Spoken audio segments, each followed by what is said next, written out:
Boa noite a todos. Obrigada pela presença. E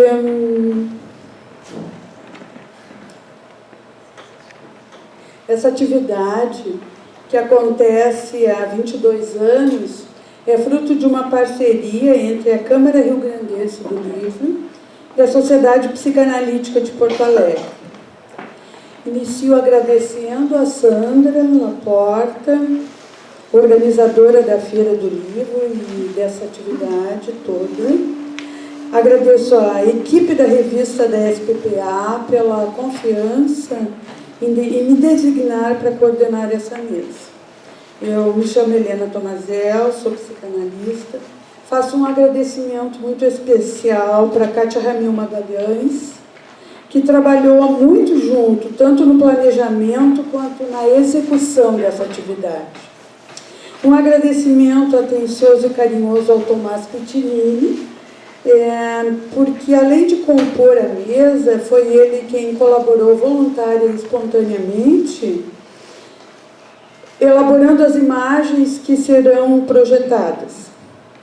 O tema desse sarau, Leonardo da Vinci, esse curioso ser humano, ele foi pensado por nós a partir tanto da pessoa do Leonardo como uma pessoa curiosa, um homem curioso que ele foi, quanto do ser humano com uma curiosidade diferenciada.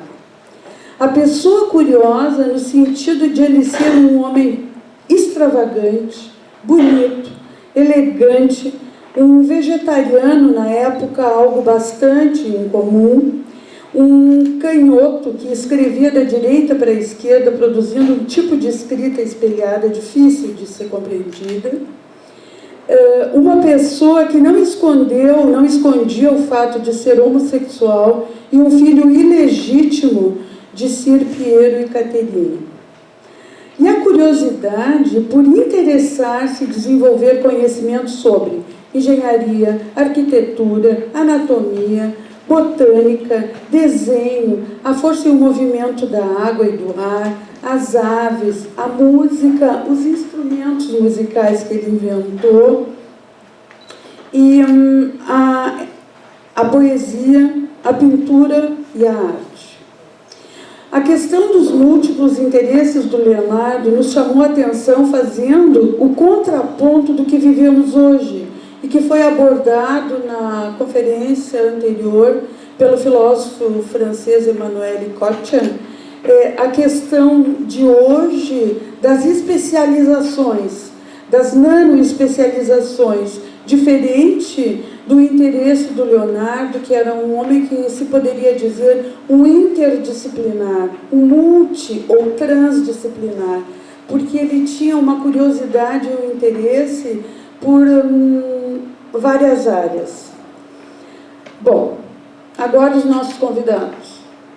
O Tomás Pitinini, que é músico, multi-instrumentista, arranjador, professor, luthier, pesquisador de instrumentos e bonecos autômatos, bacharel em composição musical, atua como saxofonista e desenvolve o projeto Sonoras Autômatas, uma conexão entre tecnologia e arte. O resultado é esse triciclotom, um triciclo autômato que toca melodias, tendo uma máquina percussiva, uma harpa circular, um pássaro autômato e outros elementos musicais. O Paulo Favalli, que é cirurgião plástico, escultor, autodidata, mestre em medicina e ciências da saúde.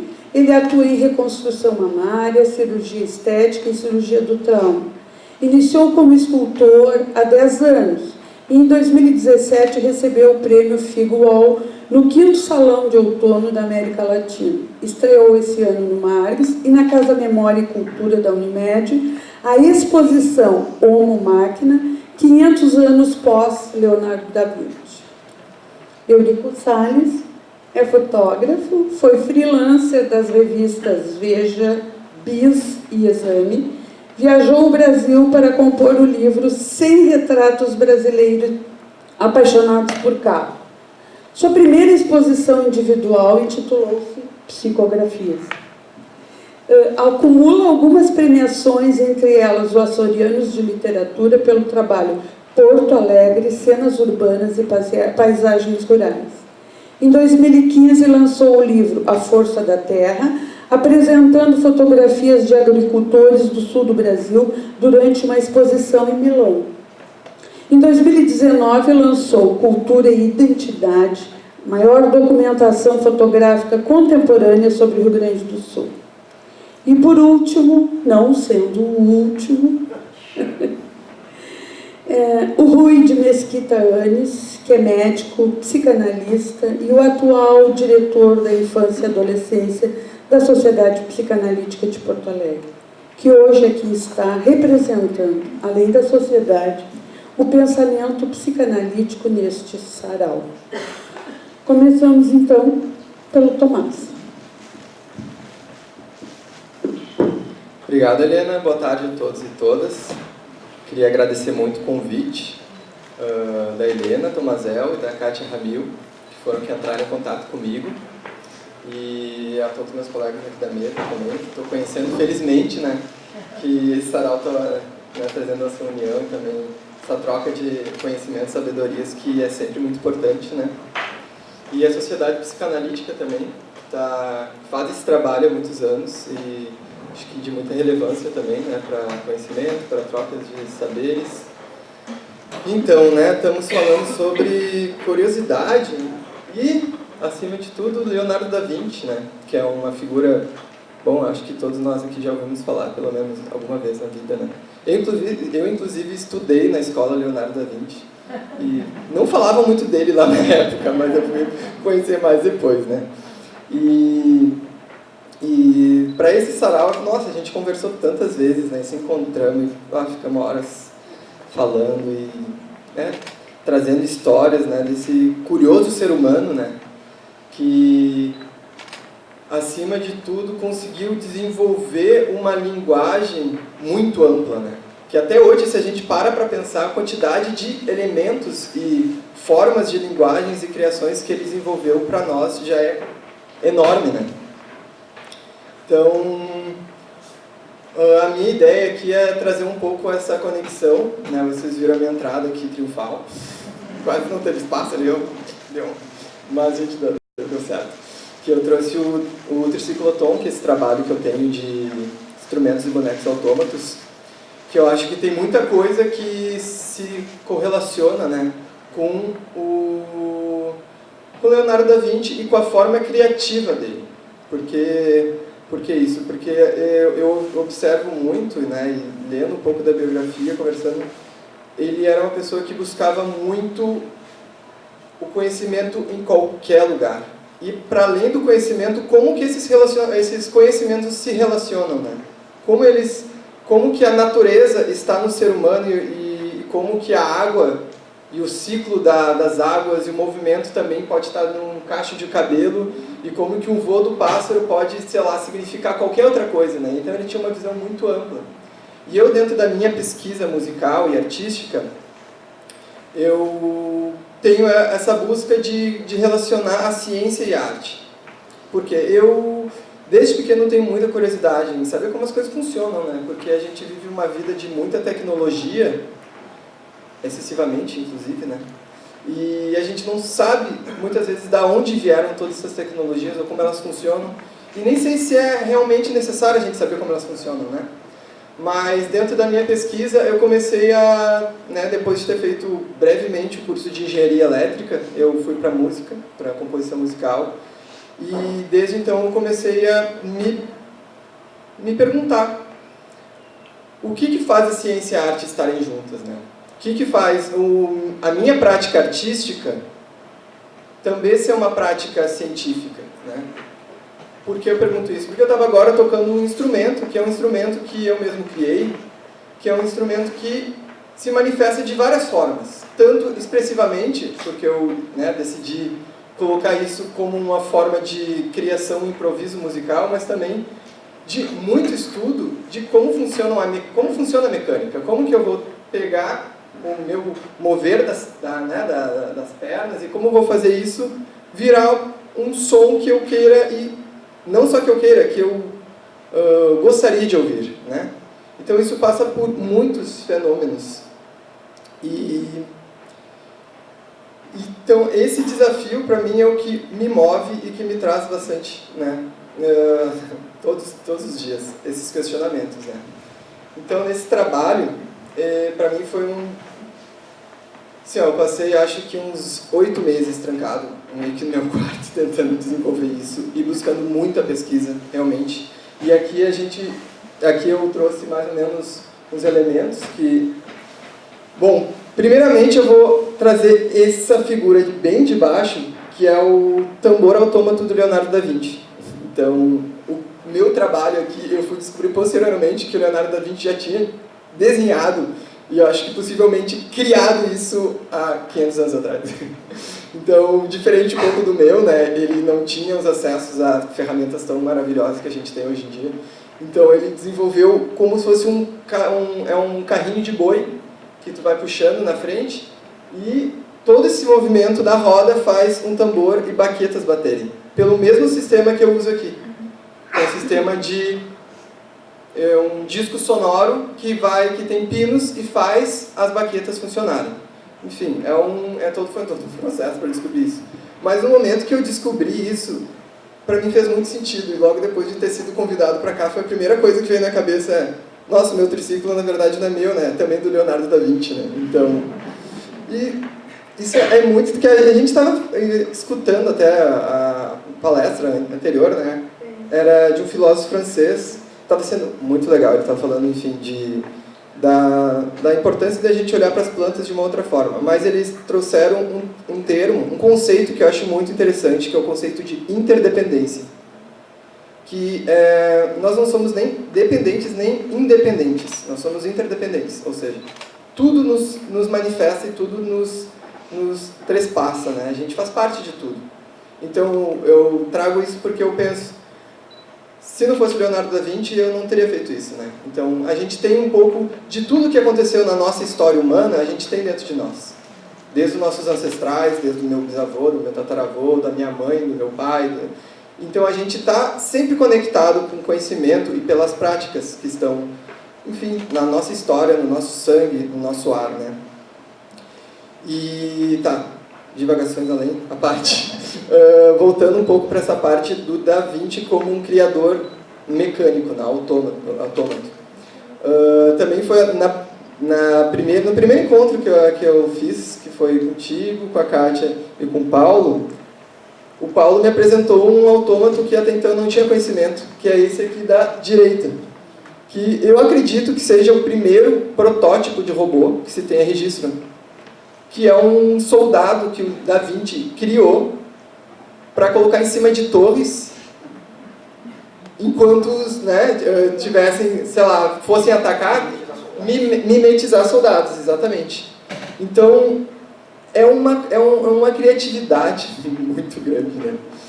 E isso a gente vai ver, bom, a história dos autômatos é uma história que, bom, ela possui muitos anos, 500 anos, se a gente vê aqui com o Da Vinci, né? Mas se popularizou mais no século XIX.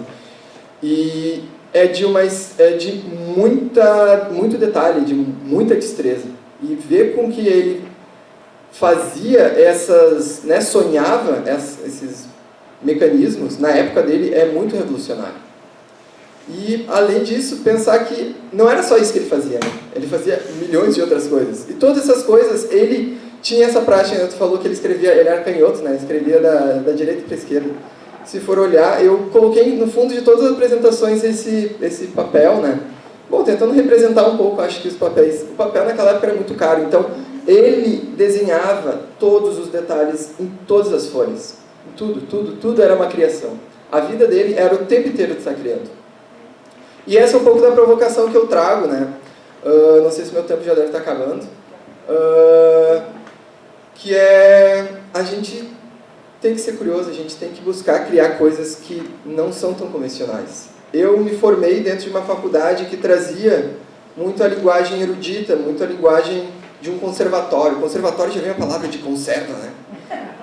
Então, isso tudo sempre me trouxe questionamento, né? Como é importante a gente tentar quebrar com as regras, não só regras, não são as regras, mas com os padrões de práticas, e eu acho que, para além de tudo, para as práticas educativas, né? Estou vendo aqui, tem algumas crianças, né? Tem a menina ali, tem outra menina aqui. Eu acho que a criança é o grande ser, os grandes seres que a gente tem que conseguir atingir. E, para além de todo o meu trabalho, eu também sou professor, educador, e eu observo que trazer a criatividade curiosa das crianças, né?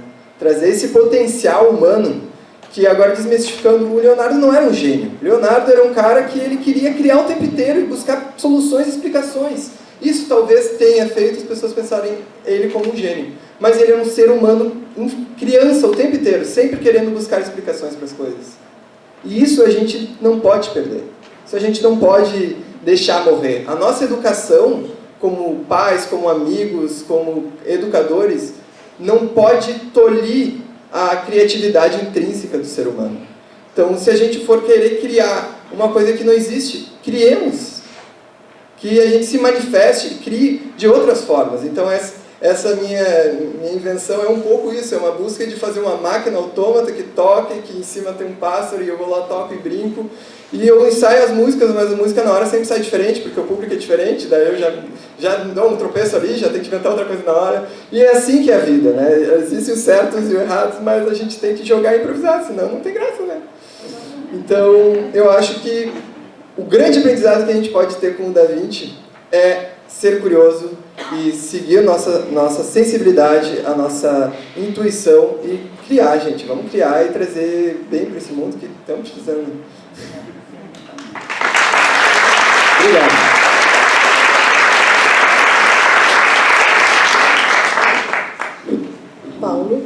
Paulo Favalli, vai falar um pouquinho sobre a experiência dele, interfaceando com os aspectos do Leonardo. Não te preocupe, eles só vão mudar. Bom, boa tarde a todos, ou boa noite. Eu agradeço imensamente a oportunidade de estar aqui, podendo participar desse belíssimo evento, é uma honra. E agradeço pelo convite. Na verdade, eu sou cirurgião plástico e minha atividade como escultor ela é mais recente. Eu acho que é natural que a gente aqui traga para o debate as questões do quanto o Leonardo da Vinci pode ser inspirador para nós, mesmo após a sua morte, 500 anos atrás. E eu realmente, eu posso dizer que mais recentemente até, ao longo desse ano, eu passei por um processo de enorme identificação com o Leonardo da Vinci, justamente por essas características tão marcantes, e que a gente certamente vai estar aqui, o Tomás já citou, e a gente vai acabar repetindo. Eu sempre fui apaixonado, eu desde pequeno sempre fui apaixonado por anatomia, mesmo antes de escolher a medicina como profissão. E eu cresci, acho que dentro de uma condição que me estimulava muito a sensibilidade, a apreciação, sobretudo da arte em geral, das artes plásticas, da música e do cinema. Cresci com a minha mãe me levando para o cinema para ver filmes da década de 80, filmes de ficção científica, né? E então eu guardo isso naturalmente com muito carinho e com grande valor. A minha escolha pela medicina, ela foi muito natural, e talvez justamente por crescer nesse ambiente de valorização do homem, do racional, né, da ciência, eu acho que foi fácil escolher a medicina como especialidade. Talvez dentro de uma tendência sempre a seguir algo mais pragmático, né? Eu sabia que eu cursaria a medicina. Alguns professores no colégio mencionavam, sugeriam, porque tu gosta de desenhar, tu és um rapaz criativo, tu pode fazer arquitetura, tu pode fazer publicidade, mas eu não era muito bom com a matemática, e eu já tinha a referência do meu pai como médico, então foi fácil escolher a medicina. O processo como escultor, ele vem anos depois. Na verdade, eu sempre usei o desenho e essa minha paixão pela anatomia para alimentar os meus próprios estudos dentro da medicina, e a minha escolha pela cirurgia plástica, ela também acabou sendo muito natural. Eu vi na cirurgia plástica uma atividade bastante artesanal, talvez uma das áreas dentro da medicina que ainda demande muito do fazer, do artesanal, da habilidade manual, né? Tem muitas áreas da medicina que hoje apresentam cada vez mais se apresentam cada vez mais com a interface da tecnologia, mas a cirurgia plástica ela ainda depende muito do fazer humano, e ela é muito criativa, né? Tanto na área estética, mas sobretudo na área reparadora. E isso me fascinou, e a partir daí eu escolhi a especialidade de cirurgia plástica. Desde os primeiros anos, antes mesmo da medicina, eu gostava de folhear atlas de anatomia, e eu tinha uma enorme curiosidade por saber como é que funcionava o corpo humano por dentro. Essa minha necessidade, ela foi fazendo com que eu migrasse do desenhar para esculpir, através de experiências graduais, e eu acabei, ao longo da faculdade, fazendo alguns exercícios, mas mais adiante, depois em 2008, é que eu comecei de fato a experimentar a ideia de fazer uma escultura e partir de alguns conceitos. Eu tive uma exposição esse ano no Marx, que se chama Homo Machina, onde eu consegui, eu acho que eu posso dizer que foi o apogeu de uma atividade como escultor, onde eu pude apresentar 14 obras em bronze, onde a temática é a anatomia, e eu não consigo me imaginar fugindo dessa temática, e a inter-relação com a tecnologia. A partir do momento que eu comecei a buscar no garimpo de peças eletromecânicas a associação entre aquilo que é anatômico e que pode ser substituído por essas peças, né? Então eu passei a brincar com isso. No final da exposição do Marx, surgiu o convite para uma nova exposição, que foi para a inauguração da Casa Memória e Cultura Unimed RS, que é um novo espaço de cultura aqui em Porto Alegre. E como eu tinha recém terminado a exposição Homo Máquina, o curador da minha exposição, José Francisco Alves, que está aqui presente na plateia, o Chico veio com uma brilhante ideia. Ele me colocou que, Favalli, esse ano é o ano que se homenageia o Leonardo da Vinci pelos 500 anos de sua morte. E acho que o teu trabalho tem alguma coisa aí que pode, digamos assim, aproveitar esse momento. Então, para a exposição da Unimed, no meio do ano, nós montamos uma exposição que daí ganhou o nome de a exposição Homo Máquina, que daí já era conhecida, nos 500 anos pós-Leonardo da Vinci. E aí, então, eu acabei desenvolvendo essa escultura, especialmente para a exposição, que é uma releitura do trabalho do homem vitruviano, do Da Vinci, que, na verdade, todos sabem que é um desenho, e eu, como escultor, achei que seria interessante e desafiador transformá-la numa escultura. Então, aqui, nessas duas fotos, a gente consegue ver a minha obra inspirada na do Leonardo da Vinci, que se chama Il Tecno Uomo Vinciano, e depois eu posso falar um pouquinho sobre o nome dela, mas ela tem dois lados, porque como é uma escultura, ela permite, pela sua tridimensião, que a gente veja dos dois lados. E de um lado eu trago toda uma homenagem ao contexto do Da Vinci, de analogia, e do estudo da anatomia. Então, no caso, o homem vitruviano ali, ele está dissecado. E do outro lado, eu tratei de colocar mais a linguagem que eu trago para as minhas obras, que é o contexto atual da interface cada vez mais simbiótica entre homem e máquina. Então, aqui é o homem vitruviano já, ou seria o Il Tecno Uomo, né? E o 20 anos é justamente para homenagear Da Vinci, já que ele mesmo, ao fazer o homem vitruviano, homenageou Vitrúvio, né?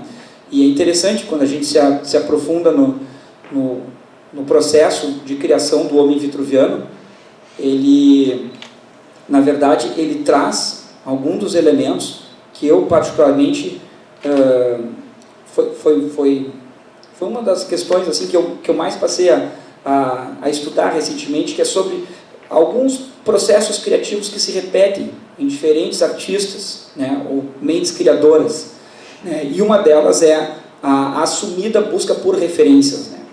A gente não vai ter nada sendo criado por geração espontânea, né, e a gente pode ter a maior naturalidade em assumir que a gente busca referências e que, com o tempo, essas referências, ao serem assimiladas por nós, de forma consciente ou mesmo inconsciente, elas vão passar por uma elaboração, que daí vai, o que se diz, passa a se misturar com aquilo que é da nossa personalidade, e aí então surge uma terceira coisa, uma nova coisa, né? Então, o Da Vinci mesmo teve todo um processo super elaborado, onde ele contou com a ajuda de outros dois amigos, né, e também artistas e cientistas, o Francesco Di Giorgio e agora o outro, me faltou o nome, que tem o sobrenome de Andrea, né?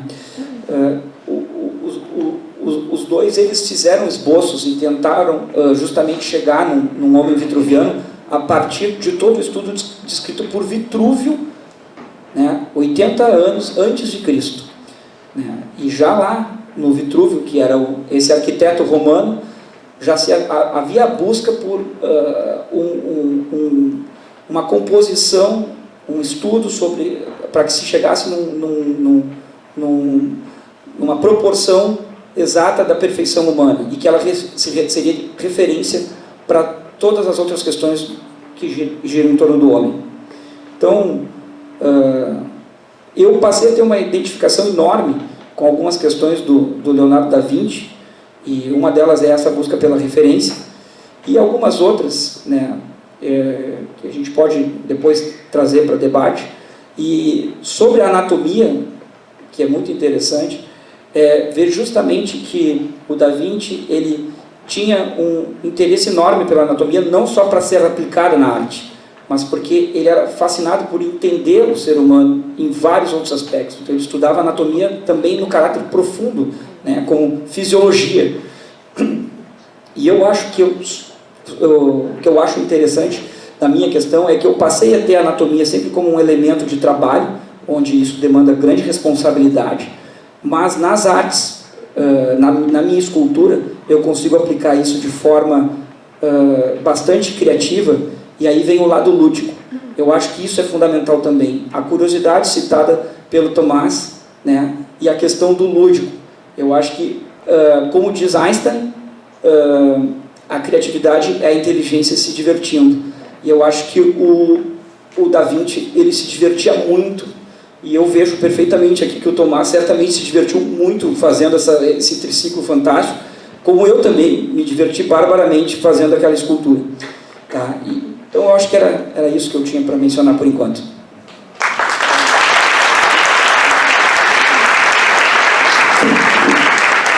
Obrigada, Paulo. Agora a gente vai passar para o Eurico Salles. Bom, boa tarde, boa noite. Obrigado também pelo convite. Obrigado pela presença de todos aqui.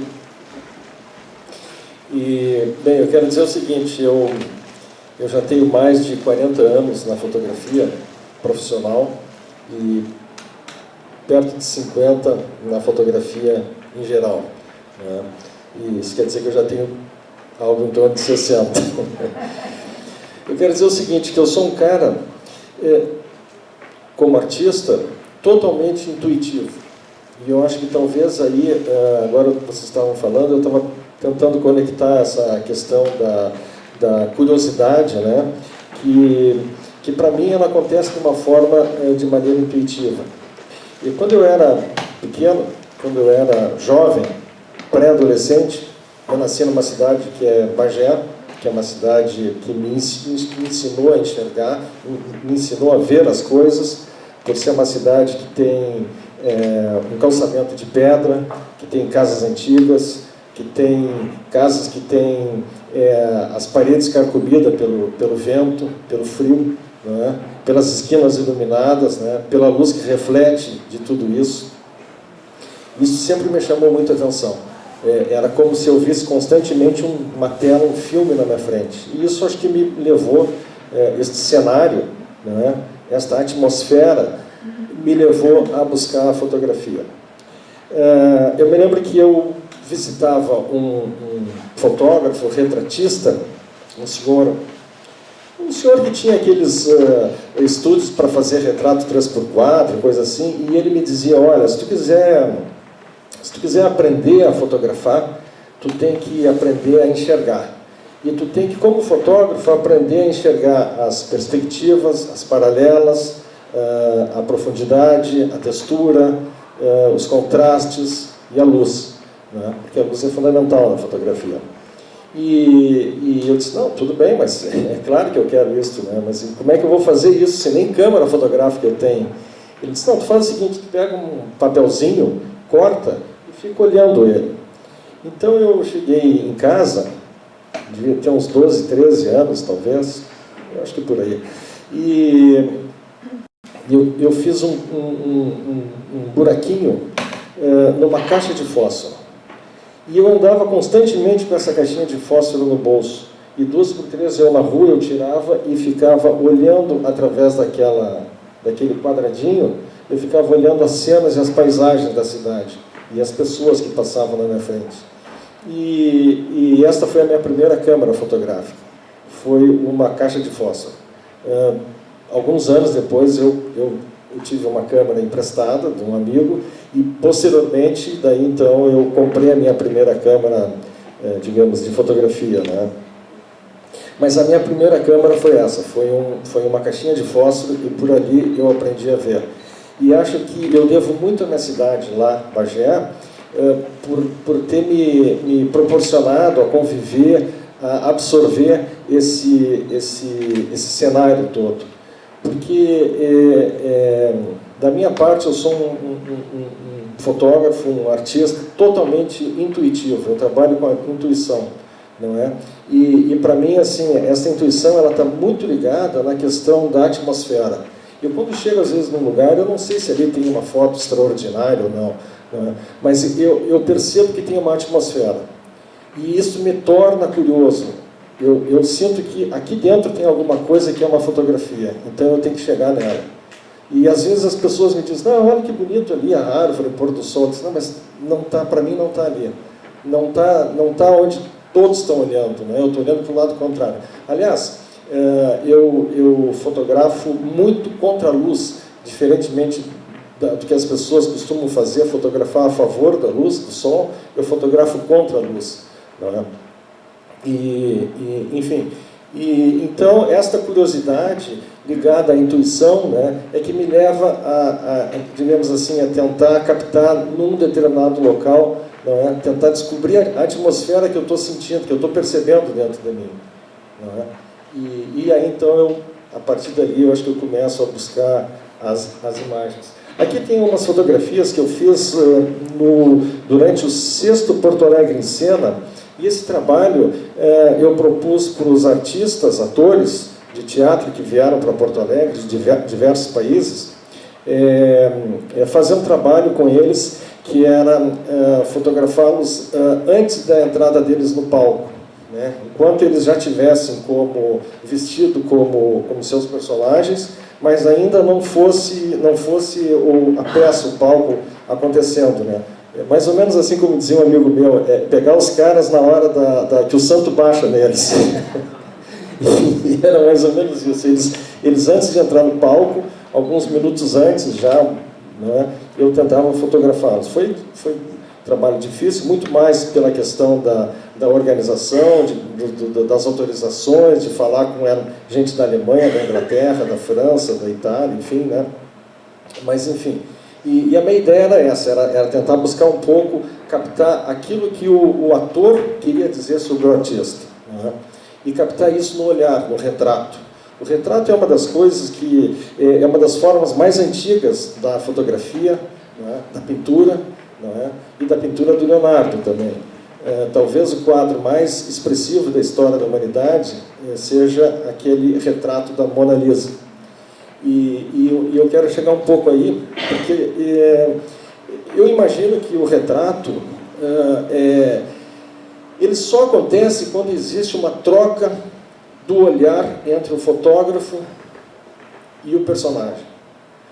O fotógrafo, no caso o Leonardo pintor, não é? Porque ele, se ele tivesse com uma câmera fotográfica, provavelmente ele teria feito uma foto da Mona Lisa na hora, né? Mas certamente existia entre eles, os dois, uma conexão muito forte, de um comprometimento muito intenso naquela troca de relação de olhar, não é? E aquele olhar enigmático que causa para todo mundo, causa espécie, vamos dizer assim, para todo mundo. Recentemente, uma comunidade científica na Inglaterra, utilizando equipamentos eletrônicos e de computação, estudou o rosto da Mona Lisa. E segundo os cálculos dos computadores, se não me engano, algo em torno de 83% dos resultados levaram à conclusão de que a Mona Lisa estaria triste naquele momento. 9% que ela estaria angustiada e apenas 2 ou 3% que ela estaria num estado de profunda alegria. Não é? Enfim...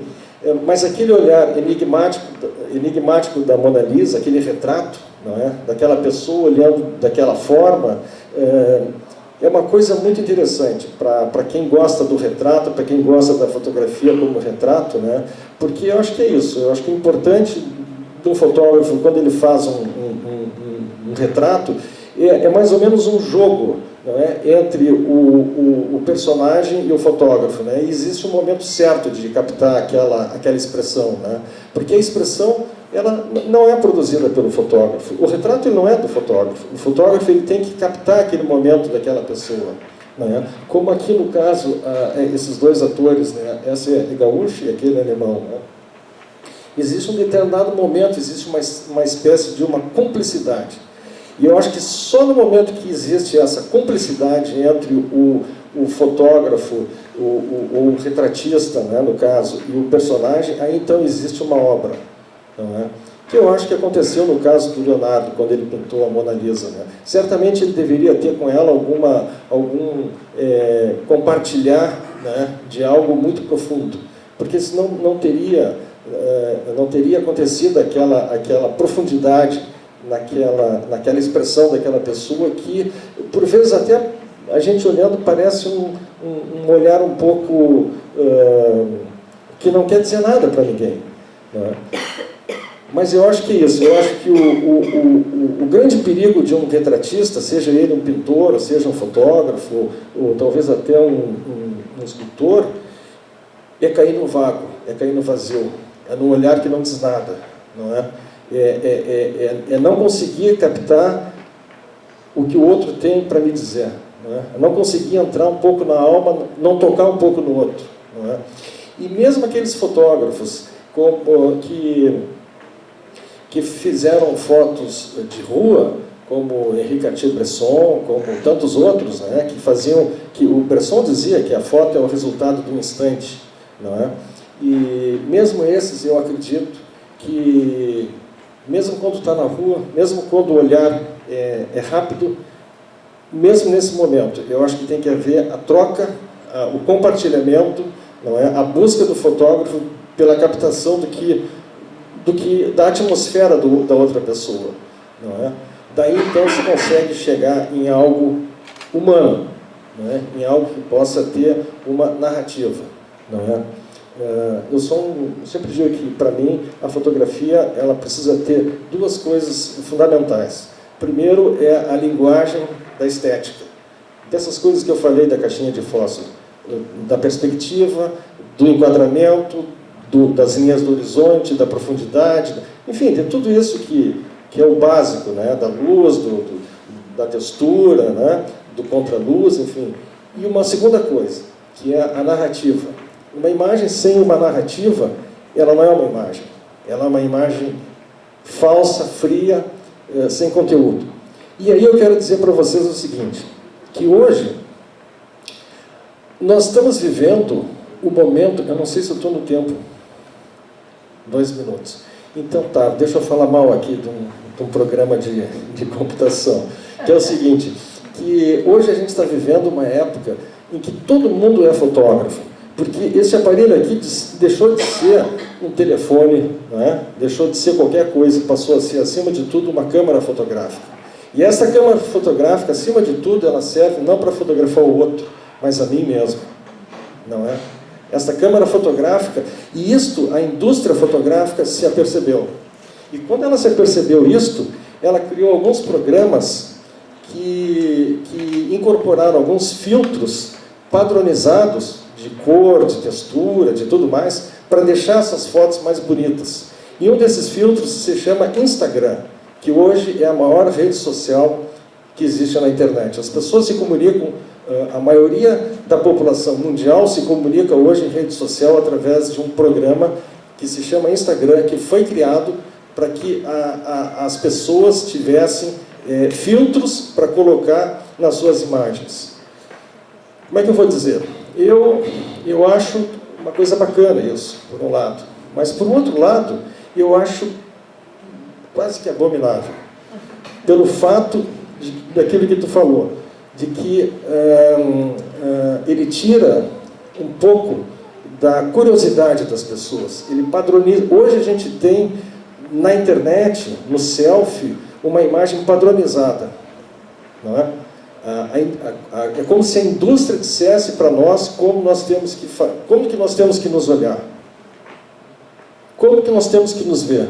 Então, nós temos hoje, e muitos fotógrafos, inclusive colegas meus, profissionais, eles, por uma questão de talvez facilidade, eles acabam adquirindo esses programas que vêm com presets, que a gente chama, que é uma quantidade de filtros prontos, para que a gente incorpore nas suas imagens e jogue no caso dos profissionais, joguem nos seus trabalhos, nas suas exposições e tudo. Eu acho uma coisa totalmente falsa, fake. As pessoas, eu digo, a gente tem que criar a sua maneira de ver, a gente tem que criar a sua maneira de enxergar as coisas, né? A gente tem que ter a sua própria caixinha de fósforo, né, para ter autenticidade, né? A gente tem que buscar exatamente isso, buscar no olhar do outro, né, algo que a gente possa compartilhar de humanidade, porque fora disso a gente vai cair num retrato vazio, sem olhar, né? E talvez seja o pior de todos, o retrato sem olhar.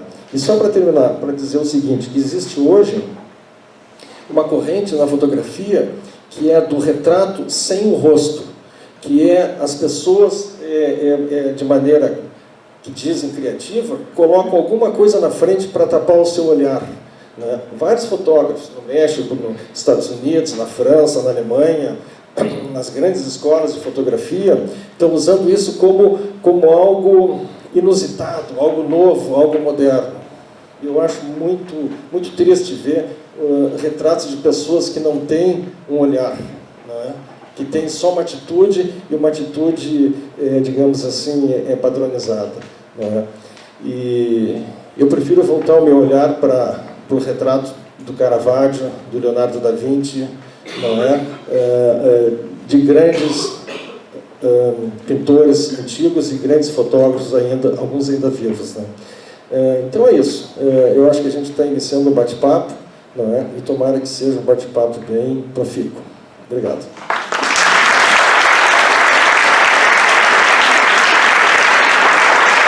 Obrigada, Henrique. Agora vamos passar a palavra para o Rui. Tá bom? Alô. Boa noite, boa tarde a todos. Eu sou o Rui, como ela apresentou, Helena. Quero agradecer a todos o convite. Estou aqui representando a Sociedade Psicanalítica de Porto Alegre, do qual eu sou um membro. E vou conversar um pouco sobre, talvez dê para chamar de um encontro entre Leonardo da Vinci e o Freud, né? Puxando a brasa para esse lado um pouco, mas não tanto. Então, algumas coisas que eu anotei para a gente poder conversar. Uma das coisas é que nessas pinturas que estão ali, retratos, são dois retratos do Leonardo, um jovem e o outro velho, como dá para ver. Esses dois retratos me levaram a pensar na questão do tempo, né? Que nós estamos aqui comemorando os 500 anos de Leonardo da Vinci. O que a gente tem de herança do Leonardo da Vinci, né? E de algumas coisas que o grupo está apresentando, parece que tem bastante herança, começando pelo músico e as suas máquinas, né?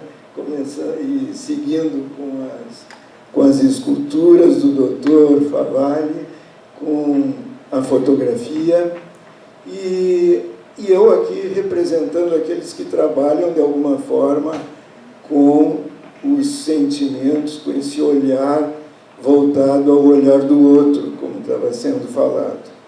E, como o Leonardo disse já, a pintura para ele sobrepassa todos os trabalhos humanos. Ele, como foi o maior protagonista da Renascença, na vanguarda do seu tempo, mantém diálogo com as vanguardas artísticas do século XX e do terceiro milênio. Além disso, a Mona Lisa fez de Leonardo o mais famoso pintor de todos os tempos, mais conhecido do que contemporâneos dele, Michelangelo, Rafael. Leonardo foi um revolucionário, um renovador da arte, que empenhou-se em ultrapassar as fronteiras da tradição. Ele via a arte e a vida como uma experiência multifacetada, em que combinava criatividade, pesquisa, linguagem inovadora e uma utopia estética. Os seus conceitos extremamente modernos realçam a sua antevisão em relação aos trabalhos artísticos contemporâneos. Ao longo da sua obra artística, se observa a construção do que poderia se chamar um alfabeto das mãos, que continha a expressão, simbolismo e alusão aos temas propostos nos seus trabalhos. E aí ele fez uma lista, não me lembro agora de quantos modelos de expressão das mãos e gestos. Um exemplo bom disso é a Santa Ceia, com a expressão manual de todos os apóstolos, cada um com um significado. Judas é o que mais chama atenção, como é que ele pega o cequinho do dinheiro. Bom, e ao longo da sua obra toda se observa a construção desses quase como dicionários de expressões, dá para chamar assim. No que se refere à expressão do rosto, retratava também os gestos enigmáticos, gestos de concentração, curiosidade e tensão. Tudo isso está nos cadernos que foram encontrados intactos, por incrível que pareça, cadernos que ele usava como croquis dos seus desenhos, como experimentação, né? Depois dele fazer, como lembrar da anatomia, 33 dissecções de cadáveres, ele dissecava e ficava dias e dias estudando, sendo que parece que ele foi o primeiro que conseguiu assim, descrever o infarto, né, como ele olhava o coração por dentro, por fora e de todas as formas.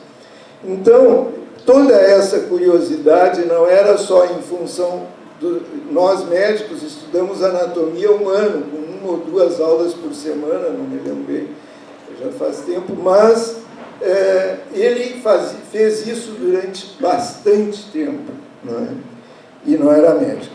Isso, ele tentava concatenar todos esses estudos com as emoções, os gestos, buscando harmonizar os 5 sentidos do humano. Essa dinâmica de composição contextualiza uma definição psicológica que mistura fisionomia e expressão própria, o movimento e a respiração, capturados com a velocidade de um snapshot, de um instantâneo, e a intensidade de um olhar, representando a janela da alma. Foi assim que, em plena ascensão intelectual, Freud sentiu-se estimulado a escrever sobre Leonardo, figura que ele admirava de muitos anos, né? Ele, assim como Aníbal e outros, Michelangelo, mas o Leonardo parece que tinha uma preferência especial. E ele costumava se referir ao Leonardo também como um conquistador, como ele próprio, Freud. Leonardo soube tornar presente a obra da alma no domínio da figurabilidade. O olho chamado janela da alma, diz Leonardo. De outro lado, Freud vai abrir-lhe as portas para o mundo interior, especialmente graças aos sonhos. Por seu apego às coisas criadas como visíveis, Leonardo considera que o seu olhar abarca as coisas criadas como... abarca a exterioridade de uma interioridade operante, que é a alma. O que a análise da pintura pode revelar ao psicanalista já não se limita à relação entre o visível acabado e o visível inacabado, se referindo antes à relação entre o visível e o invisível. Leonardo é o mestre do esfumato. Bom, a gente fazer comentários sobre 500 anos de já estudos inumeráveis sobre o Leonardo é uma tarefa que acho que vai levar bastante tempo para a gente conseguir pelo menos ler um pouquinho dele. Mas ele era esse mestre do esfumato, que é essa técnica que ele desenvolveu, que é uma imagem deliberadamente enevoada, uma forma velada, que serve de contraponto à sua extraordinária precisão como um intérprete do mundo. Então, ele é tão preciso, tão obsessivamente preciso, que ele desenvolveu uma técnica que tornasse isso menos visível, tão hiperrealista, vamos dizer assim, como se diria nessa escola lá do início do século XX, na Alemanha.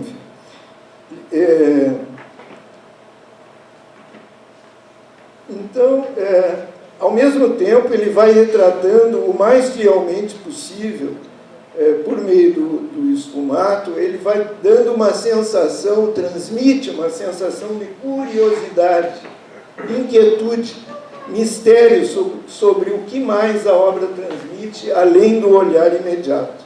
Então, o esfumato, ele daria um pouco essa sensação para quem olha a obra. Se olha e o que tem atrás daquilo, atrás da sombra, e o claro, o escuro, e que significados teriam. Mas ele falava sobre isso, da alma, do espírito, né? Não no sentido de religião, mas ele falava como uma coisa que tinha além da coisa mental. Que a coisa mental, não é o raciocínio feito, a pesquisa feita, o conhecimento, né? Mas tinha alguma outra coisa a mais a ser expressada. E ele diz, cúmulo da desgraça, quando a teoria ultrapassa a obra. A última palavra deve ficar para a criação pictórica, porque esta é menos ilusória do que a linguagem. Assim, João Batista, como Mona Lisa, dois quadros dele, são o retrato do conceito de pintura de Leonardo como expressão e essência da espiritualidade emocional. E o que impressiona é que Leonardo sai de suas observações com uma aura de conhecedor da alma humana, que não concorre com o trabalho do artista. Ao contrário, esse conhecimento se reflete em sua pintura com a qualidade de poder nos levar a refletir. Freud observou que Leonardo pouco escreveu sobre psiquismo. No entanto, incumbiu a sua pintura de falar sobre o assunto com algo diferente das palavras. E o que é que ele provoca? A premência de um sentido a descobrir, o sentimento do indefinido e do inacessível, o convite para que se reflita sobre as nossas impressões contrastantes, transparência e opacidade, nos seus contrários, luz e sombra, claridade e escuridão, para que se equilibrem estes contrastes numa unidade que é a obra de arte, no caso. Essa concepção aproxima-se da concepção de Freud sobre o psiquismo, a sua natureza conflituosa, resultando dos contrários e das determinações inconscientes, às quais o recalque e a repressão se opõem. Como tornar visível esta invisibilidade? Embora vindos de terrenos diferentes, Freud e Leonardo se encontram no figurável. A pintura é para Leonardo o que representação será para Freud. No figurável se apoia a coisa mental e a psique, o que leva ao espírito e à alma. Diz ele, veja a luz e admire a sua beleza. Feche os olhos e observe. O que tu viste não é mais o que tu verás, e o que tu verás não é ainda. O objetivo mais alto do artista consiste em exprimir na fisionomia e nos movimentos do corpo as paixões da alma. Leonardo da Vinci.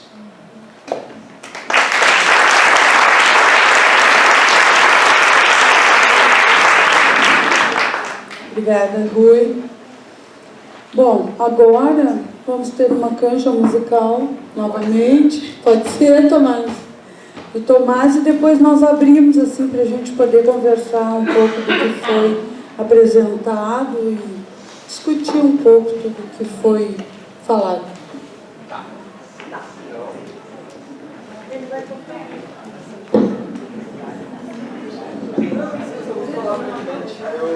Na verdade, hoje eu vou apresentar com um instrumento que até então eu nunca tinha apresentado. que é uma flauta mangueira, na verdade, flauta torneira, que foi uma flauta que eu fiz quando eu morava em Brasília e as 2 torneiras eu quebrei, então eu me senti responsável por isso. Então foi um caos que eu fiz na casa, mas pelo menos eu pensei que eu podia fazer alguma coisa útil com elas e eu fiz essa flauta. Então acho que valeu a pena. Molhou um pouco a cozinha, mas depois isso aqui.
Uma torneira, né? Tomás Pitinini, a partir de uma torneira. Alguém gostaria de algum comentário para começar?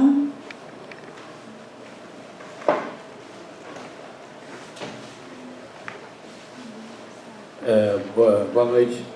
Eu queria só fazer um reconhecimento, um agradecimento ao Paulo Favalli, né? Eu fui várias vezes na tua exposição ali do Marques e dentro daquela sala ali com 14 peças, acho que não tivesse 50, 60 metros quadrados, a impressão que me causou é que na tua exposição eu percebi mais arte do que na última Bienal. Parabéns, espero que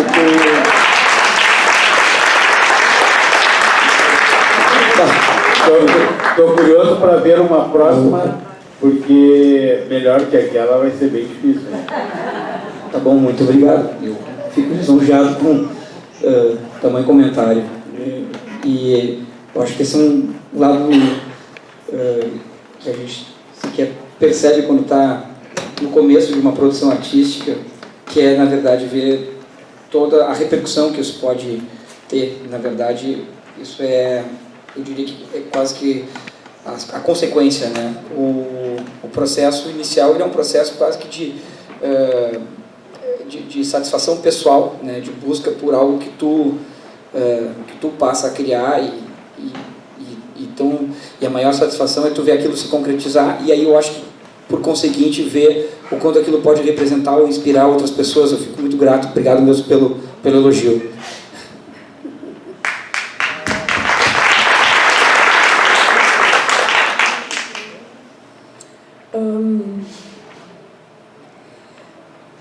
Eu vou falar uma curiosidade, então, né? Que são dezenas de biografias a respeito do Leonardo e que não se consegue dar conta de todo esse conhecimento, né? Mas nessa última biografia, uma parte que me chamou a atenção é que o Leonardo ele costumava oferecer jantares e ele era muito vaidoso. muito bem vestido, chamava atenção pelas ruas de Florença as roupas que ele usava. Nesses jantares que ele oferecia, ele se retirava num determinado momento até o ateliê para poder desenhar. Uma expressão que ele tinha captado no olhar de uma das pessoas, vamos dizer, um olhar de ciúmes ou de surpresa, que ele entendia como isso, ele se retirava do jantar e ele ia desenhar. E a tarefa de anatomista acontecia à noite, no escuro. Não tinha eletricidade na época, eram velas, e era uma atividade clandestina, proibida. Então, ele ia procurar a musculatura, a anatomia interna, para ele poder expressar a arte dentro, os sentimentos, o que acontecia dentro do mundo interno, sentimentos. E ele foi o criador da arte narrativa, que era poder expressar a emoção humana através da pintura. Então, isso me chamou a atenção, essa questão dos jantares, porque que outra pessoa faria isso, não é? Se retirar para poder deixar isso registrado. Então, acho que essa passagem é importante, assim, porque isso ele tinha permanentemente presente, esse olhar observador, né? E, além dos jantares, os presídios da época, ele visitava para ver o sofrimento das pessoas, as execuções, né? E de outras observações da anatomia, ele foi talvez o primeiro a descrever a importância da relação estabelecida entre a mãe e o bebê antes do nascimento, né? Enfim, óbvio. Mas assim, que ele, através da anatomia, começou a prestar atenção, e se a gente olhar as Madonas todas dele, todas têm uma expressão, tem uma especial, que é uma que está em São Petersburgo, que o bebê está ali ligado ao seio, né, isso já depois, um bebezinho assim, com uma expressão de prazer enorme. E ele foi atrás disso, então, nessas observações, e relatou a importância do estado de espírito da mãe durante a gravidez. Foi dos primeiros que fez isso, hoje se fala tanto, né? Então, essa coisa do tempo e do desenvolvimento de determinadas ideias que não ficam só na arte, né, mas se espalham em várias outras áreas, assim, que eu acho que junta um pouco com o que tu falavas, do filósofo que estava falando, que é essa tendência da interdisciplinaridade, né, e dessa que ele, de certa forma, foi um precursor, assim, misturava história, isso, aquilo, né, então, em todas as áreas, astrologia, tudo, né. O clima era uma coisa, ele era um ecologista já naquela época, né. Bom.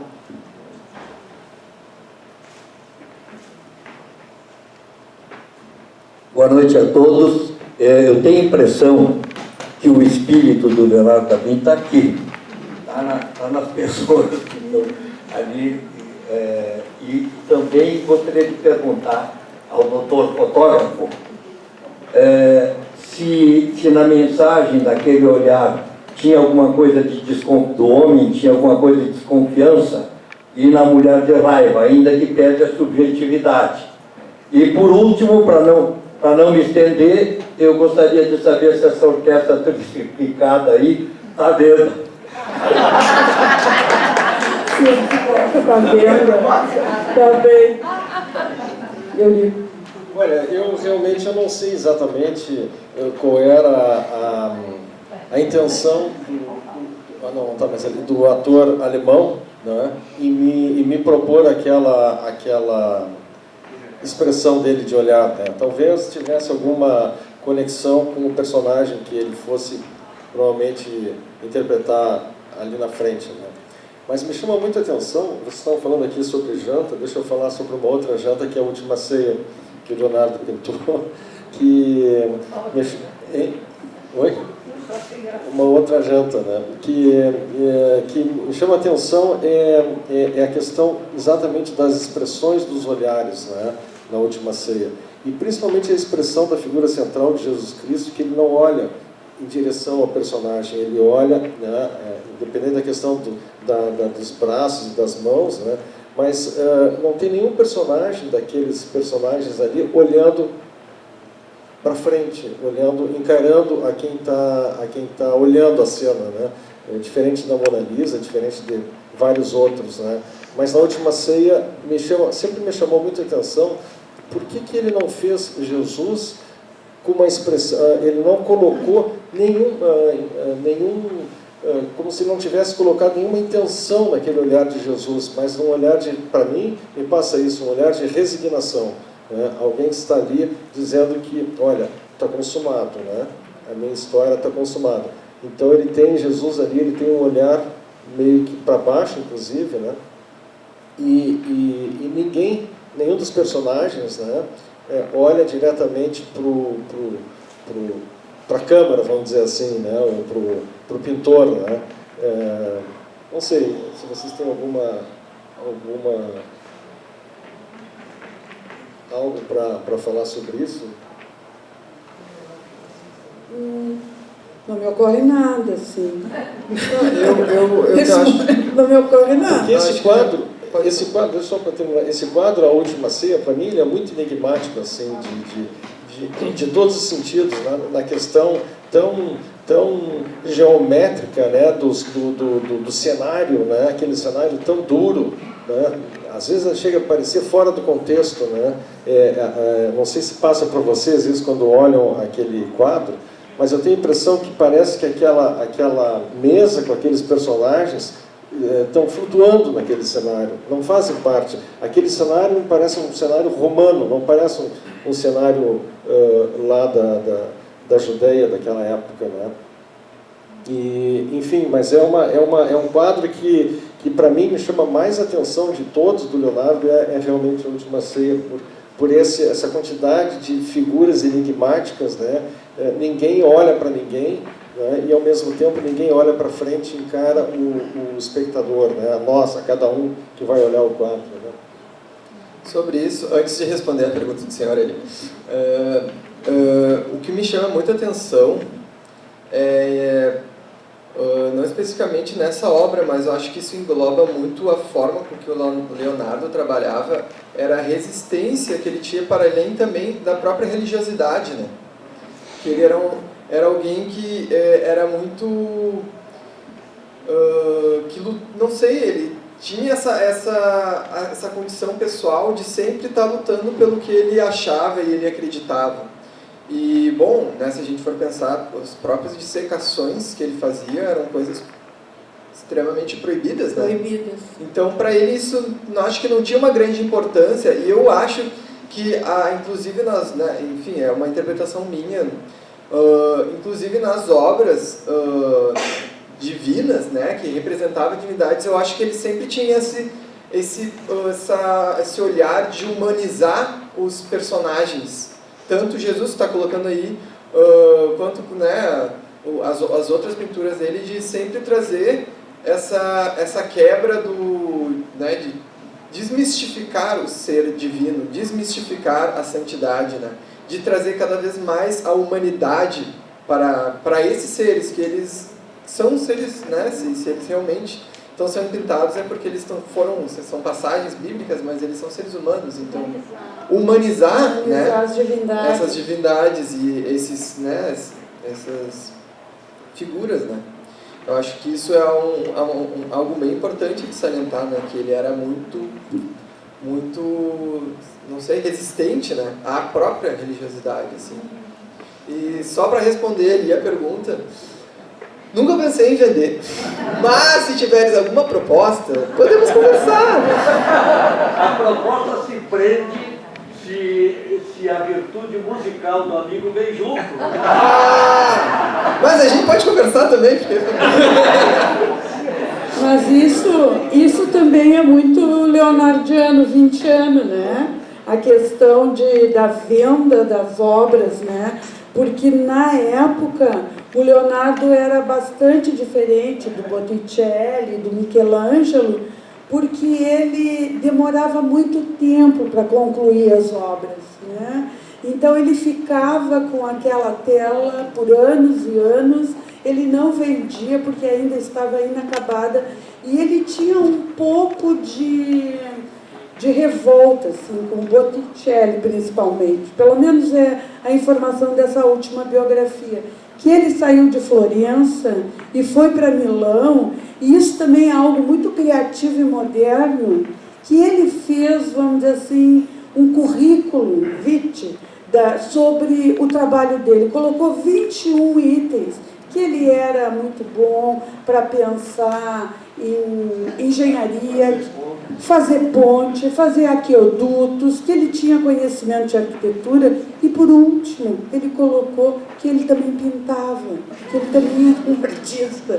Então ali, né, tem também esse esboço da capacidade dele de se vender, né? Então não foi nada muito simples assim, né? Ele chega e se apresenta para o rei de Milão, rei não, vamos dizer assim, a autoridade máxima, o Ludovico Sforza em Milão, para sair de Florença e iniciar, vamos dizer, um novo período profissional dele, poder vender e ganhar dinheiro em Milão.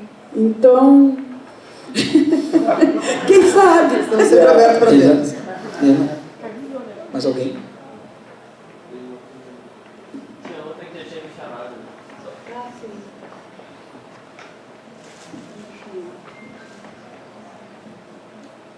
Boa noite. Eu gostaria, em primeiro lugar, de agradecer ao amigo porque ele trouxe a respeito do meu trabalho, avaliou acima e embaixo, tranquilamente, e da mesma maneira agradecer a cada um de vocês ali, porque o brilhantismo de cada um não fica abaixo, completamente. E assim, eu estou muito satisfeito de ter a oportunidade aqui, de ter estudado o que eu estudei, principalmente que eu vi anteriormente o que foi relatado a respeito do autor francês que esteve anteriormente aqui na sala. E é o seguinte, a minha grande curiosidade nesse momento é perceber que tudo que foi narrado, tudo que foi trazido é de uma atualidade imensa dentro daquilo que está sendo vivenciado nesse momento do nosso conflito humano frente ao todo, né? E eu gostaria de ouvir alguma coisa a respeito exatamente desse ponto. De que maneira vocês que nos trazem de forma tão brilhante esse olhar curioso, já em ação e em desenvolvimento, dentro de todas essas áreas que, afinal de contas, convergem a única que é o crescimento e o estabelecimento da nossa condição humana, né? Como nós poderíamos nos associar para que isso se transformasse em um movimento que fizesse com que o despertar para a necessidade dessa diversidade e dessa ampliação de consciência se tornasse mais plena e muito maior, além de oposições. Obrigado. Desculpa, como é que é o seu nome? José Vicente. José, eu acho que em cima da tua colocação, eu já estava querendo aproveitar a oportunidade e, se me permitem, ler um breve trecho da última biografia do Leonardo, que é do Walter Isaacson, que eu acho que vai responder o que tu colocou. Porque aqui eu acho talvez um dos trechos mais significativos da biografia. Sim, ele era um gênio, apaixonadamente curioso e muitíssimo criativo em múltiplos campos do conhecimento. Mas devemos ter cuidado com essa palavra. Ao darmos a Leonardo o rótulo de gênio, estranhamente o minimizamos, dando a entender que foi tocado por uma iluminação divina. Um de seus primeiros biógrafos, Giorgio Vasari, um artista do século XVI, cometeu esse erro. E aí ele fala: às vezes, de forma sobrenatural, uma única pessoa é milagrosamente brindada pelos céus com beleza, graça e talento em tamanha abundância que o mais banal de seus atos se converte em algo divino e tudo que ela faz claramente emana de Deus, não da arte dos homens. Na verdade, o gênio dentro de Leonardo era humano. Tinha sido forjado por vontade e ambição próprias. Sua genialidade não tinha, de fato... Sua genialidade não vinha do fato dele ser o recipiente divino, como Newton ou Einstein, de uma mente com tanto poder de processamento que nós, meros mortais, não somos capazes de compreender. Leonardo quase não frequentara a escola e mal sabia ler em latim ou fazer uma conta de divisão. Sua genialidade era do tipo que somos capazes de entender, do tipo que tiramos lições. Baseava-se em habilidades que podemos almejar desenvolver, como a curiosidade e a observação incansável. Vários aqui mencionaram isso, né? Ele tinha uma imaginação tão fértil que chegava a flertar com os limites da fantasia, o que também é algo que podemos tentar preservar em nós mesmos e incentivar em nossos filhos. Então,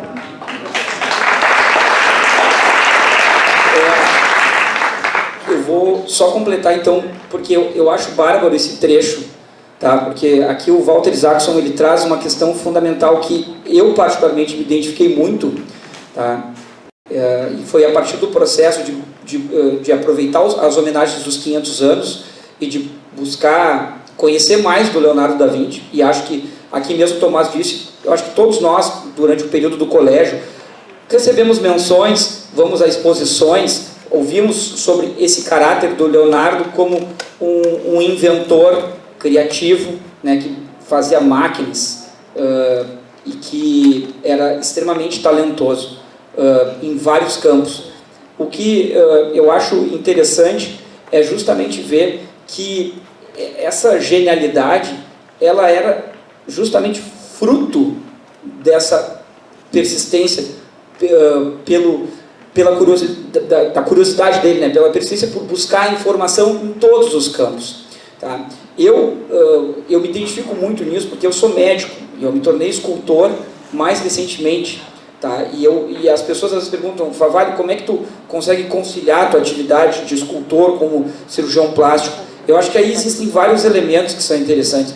Eu posso dizer tranquilamente que um dos elementos que o Leonardo usava muito, e que é bem citado no livro, tá? E que hoje também está muito em voga, é a ideia do compartilhamento, né? Na ideia de trocar ideias, né? Na ideia de não se segmentar, de não se fechar, por mais que pareça distante hoje aquela questão da relação com rede social, a gente pode se identificar com, e tem acesso à informação de inúmeras maneiras, claro que sempre procurando buscar informação de qualidade, mas assim, eu faço questão de... Eu faço minhas esculturas em bronze, eu não domino a forja do bronze, mas eu tive que buscar alguém que domina isso, né? Eu não sou marceneiro, eu não tenho como fazer as bases de madeira da minha obra, mas eu desenho elas, eu projeto elas e busco a informação com algum marceneiro que vai me dizer se é viável aquilo que eu estou fazendo, né? E eu acho que é assim que funciona. Da Vinci era extremamente... Ele gostava de beber de outras fontes, né?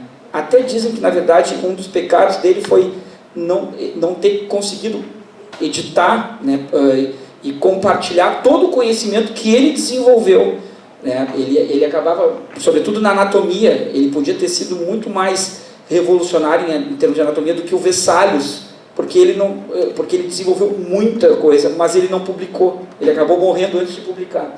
Mas eu acho que, de qualquer maneira, ele bebia das fontes. Então, eu acho que é interessante só porque aqui a gente está falando de Leonardo, está falando das nossas experiências, né, dentro das diferentes áreas, e a gente podia passar uma tarde falando só sobre as invenções ou sobre a pintura, de tão vasto que é. Mas eu acho que é interessante porque a mensagem de troca aqui talvez seja essa, da gente perceber o quanto ele influencia de uma forma direta ou indireta e o quanto todos nós podemos pensar, bom, a gente pode ser criativo partindo de uma curiosidade. Eu acho que essa é a ideia.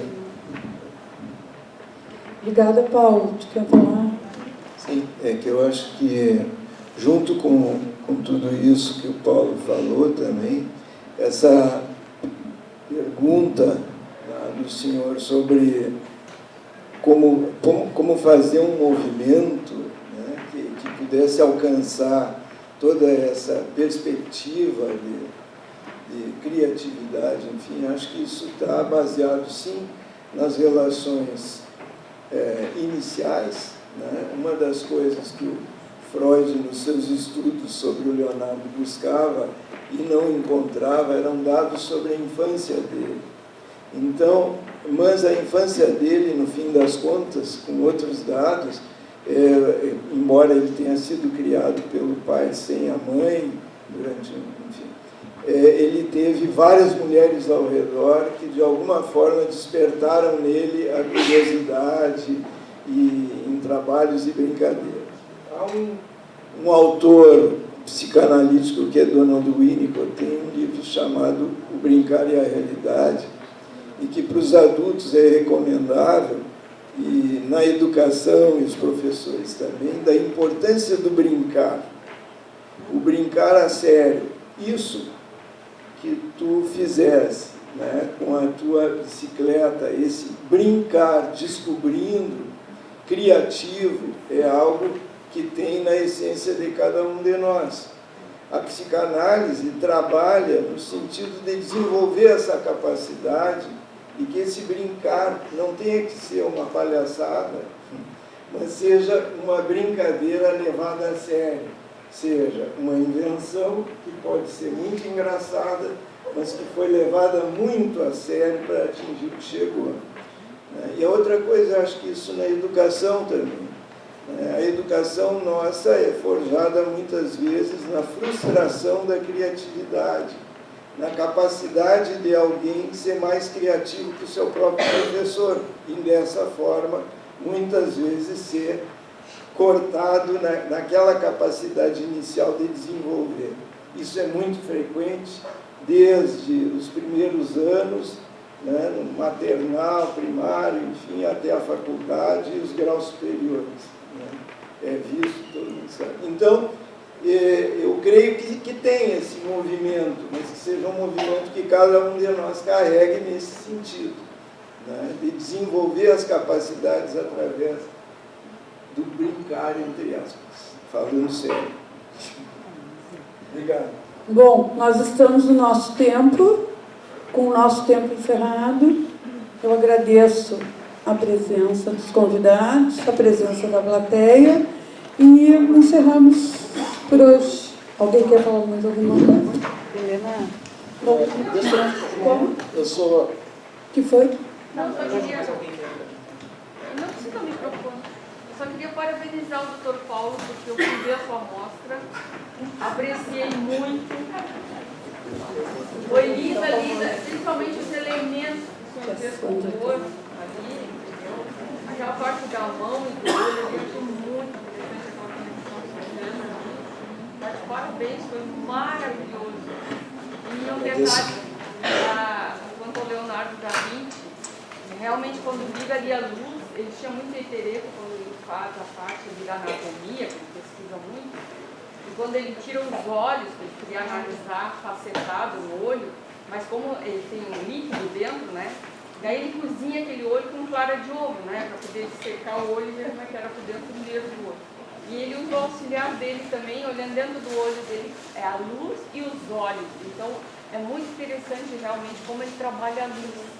Era isso que eu queria. Obrigada. Muito obrigado. Ok, ficamos então por aqui, porque já estamos finalizando. Obrigado a todos.